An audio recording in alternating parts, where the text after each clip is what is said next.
It would be days before we truly understand how enormous a path Katrina had cut through our lives. The South Mississippi people knew before Katrina had ceased to exist. In its place, a community that looked like a bombed-out war zone.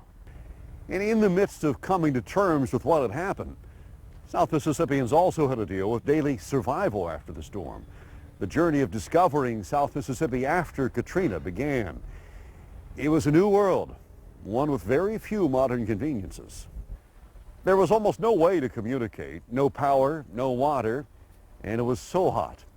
Finding food and shelter became necessities, and long lines formed for gasoline. Some people waiting in the hot sun for hours to fill their tanks. We're waiting in line for gas. We've been waiting in line for about 2.5 hours now. We had been out there since 3:30 this morning. All these lines are just better. Sir, how long have you been waiting in line? Till from 7:30 this morning.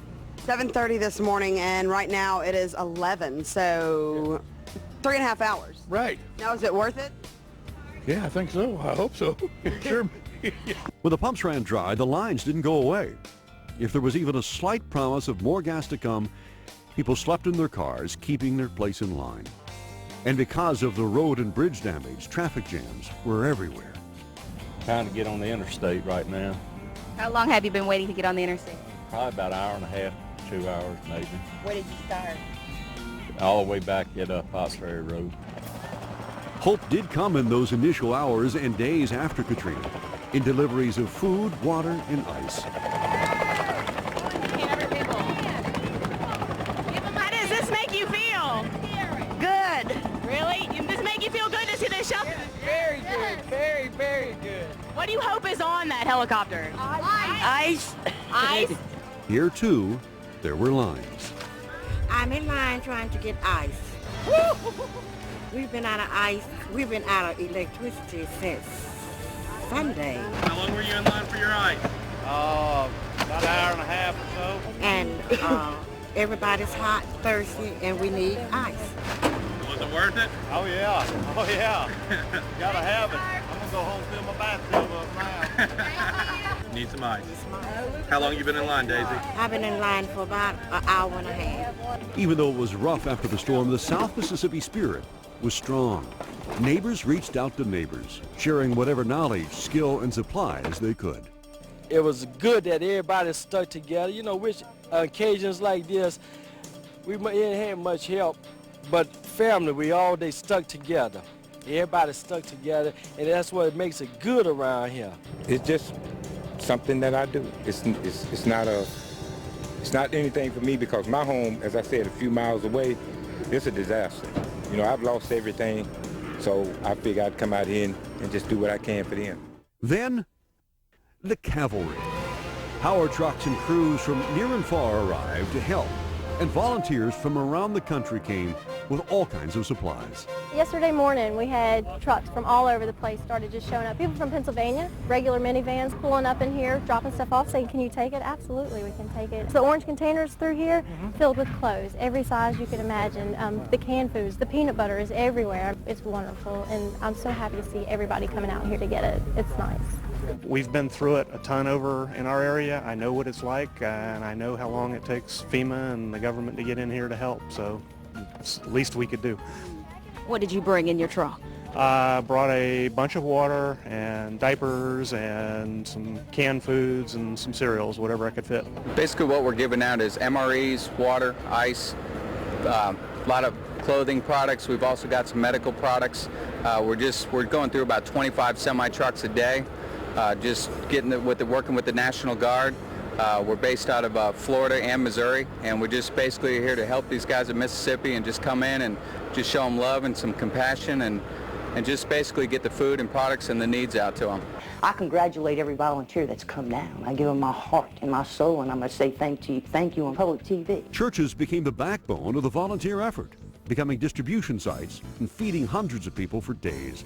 So many different groups, organizations, and individuals sent help.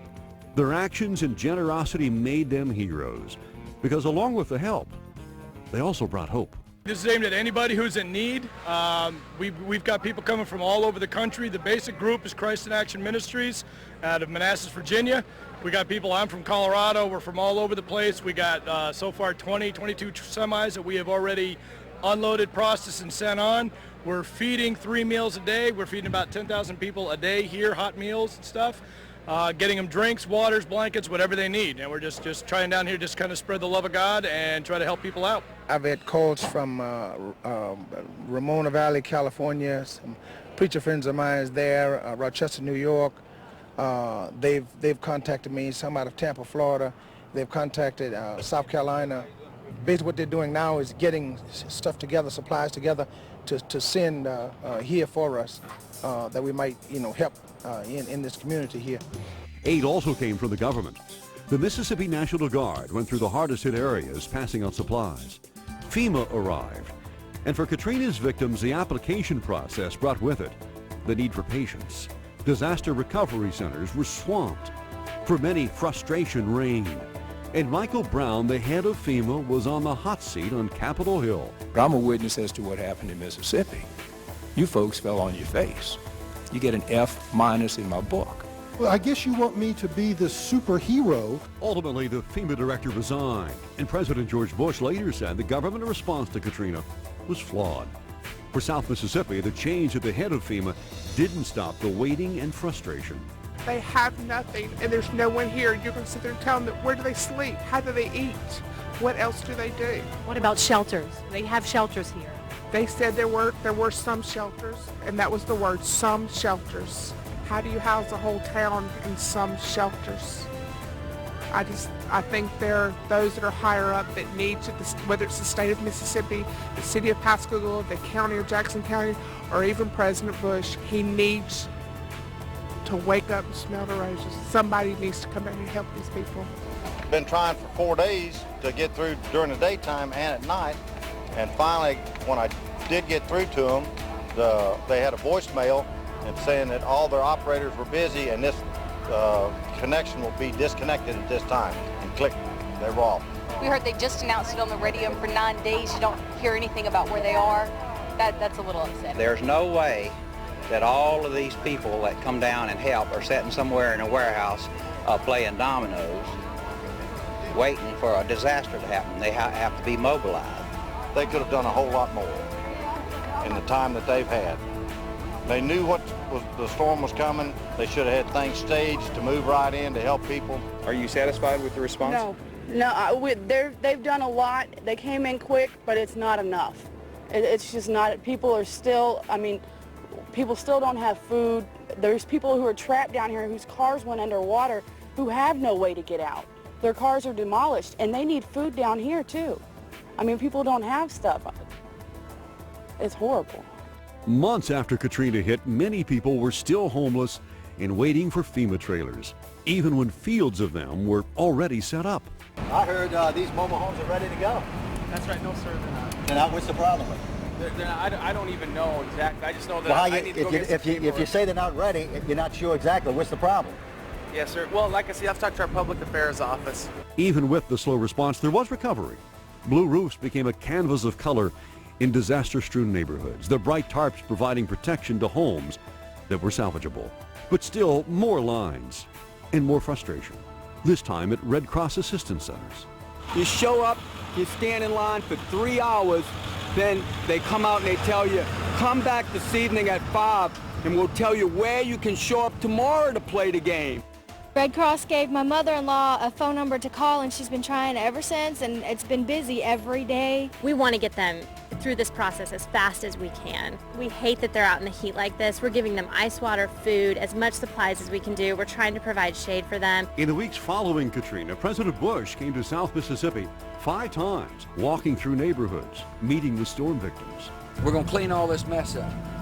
The federal government is going to, will spend money to clean it up. A procession of other government officials also came to the area to see for themselves the aftermath of the worst natural disaster ever to strike the United States. When the human spirit is tested like Katrina tested South Mississippians, so much of the good in people comes out. But with the good, you also find the bad. Some people use the initial chaos of Katrina's destruction to take advantage and loot. We just had a few people who used to live here come by, and they said that some of their items had been stolen. And as you can see over my shoulder on this side, a sign's been put up, and they say they mean every word of it. Do not enter, looters will be shot. These people have already lost just about everything that they own, and looters have been reportedly crawling through the debris here, picking up things, taking them away. Let me make this statement and make it very plain. I got over 1,000 people in the jail right now that doesn't have electricity, doesn't have water, doesn't have toilet facilities. It's hot, and we're running out of food. But you know what? I'm going to make room for any looters. I've already told all the police chiefs, you send them, and they've been sending them. And if I got to stack them in the hallways, if you loot, you're going to jail here in South Mississippi. To stop looters, razor wire was unrolled just north of the railroad tracks to keep thieves out of the worst hit areas. Along with all the debris, the razor wire made the area look like a war zone. Our main concern is the public safety, the security of the residents that want to stay, and the security of the homeowners' property that are not here, that have left. We just don't want looters walking in and taking everything. If this is what they feel like it needs to protect us on the south side of the tracks, that's fine with me. And South Mississippians couldn't bear to lose anything else. Hurricane Katrina wiped out much of the area's history.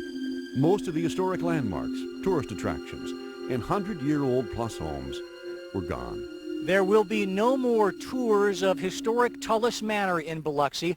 Hurricane Katrina wiped away the structure. In fact, this was an outbuilding here on the north side of the Tullis property. As you can see, nothing now but a pile of red bricks and just remnants of the building that used to be here. Katrina's utter destruction here in East Biloxi just did away with this building completely. Yet amid the destruction and the ruin here, you find things that look almost untouched. There are pieces of china here. There's a small saucer there. Over this way, another small saucer sits atop a brick. And then over here, a large blue plate, colorful plate, laying there almost as if the storm never happened, with ruin all around it. As for the Tullis Manor itself, you turn this way and look out toward the water. In its place, a giant casino barge. Nothing left of the building itself, nothing left of Tullis Manor, completely wiped out by this storm.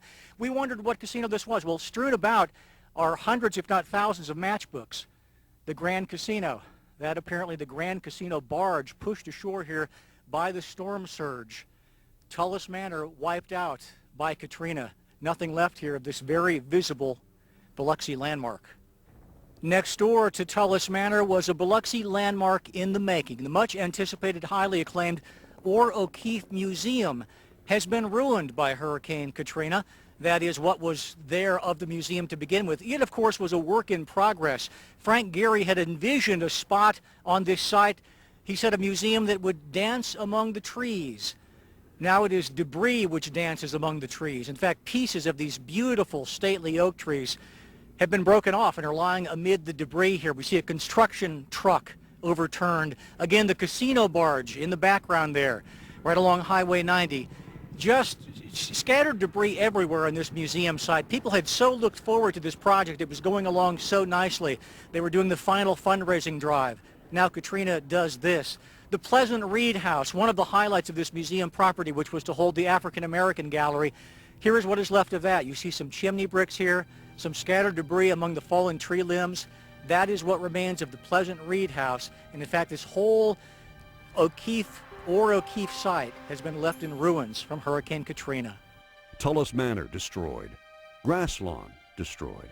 The Father Ryan House destroyed. The Seafood Museum destroyed. The list from state line to state line goes on and on.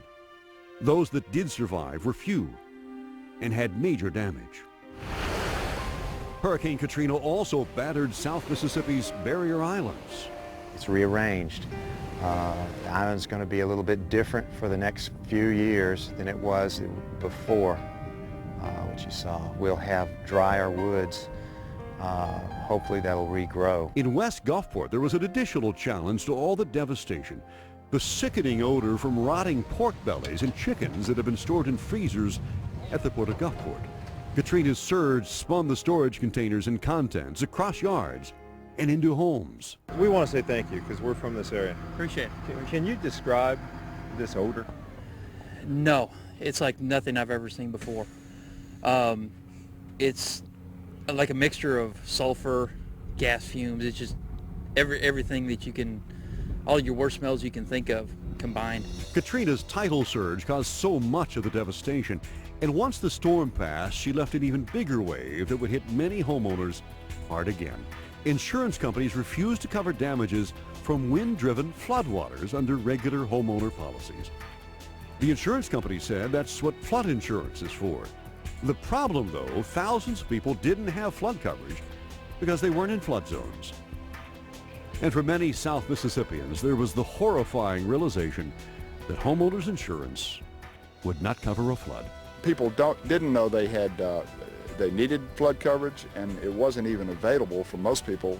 If you're above the so-called floodplain, you couldn't even buy it because it is federally guaranteed, and the insurance companies are not going to take the risk, although they will be glad to take your premium. If we don't get this stopped, what insurance companies are trying to do, it's going to bankrupt the Gulf Coast of Mississippi, Louisiana, and parts of Alabama as well. And going bankrupt was not a pretty picture. Mississippi lost millions of dollars because of casino damage, and the state moved quickly to allow on-land gaming in areas near sites where coast casinos were already operating. The move to allow gaming inland was an early step to getting things back to normal, if there was such a thing, after Katrina. Before long, the massive Grand Casino barge in the middle of Highway 90 was imploded. 3, 2, 1.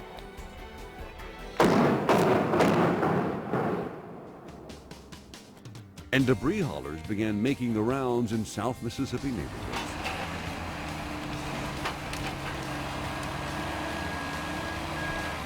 But if cities in South Mississippi were going to fully recover, they needed a plan.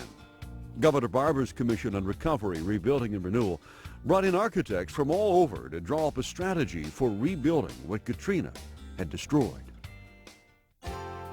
Most kids went back to class in makeshift schools by the end of September. Middle return, ready? Ready!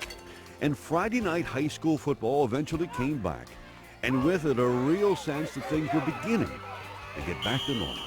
It's a good opportunity for the kids and the coaches as well, and as well as the fans to get out and get things off their minds for a little while. There was one final bright spot among all the post-storm activity. Dolphins from Marine Life, the popular Gulfport tourist attraction destroyed by Katrina, had been found in the Gulf, nearby, healthy, and ready to be rescued. These are animals that have depended on us, and we are responsible for them. They had somehow amazingly stayed together during the storm.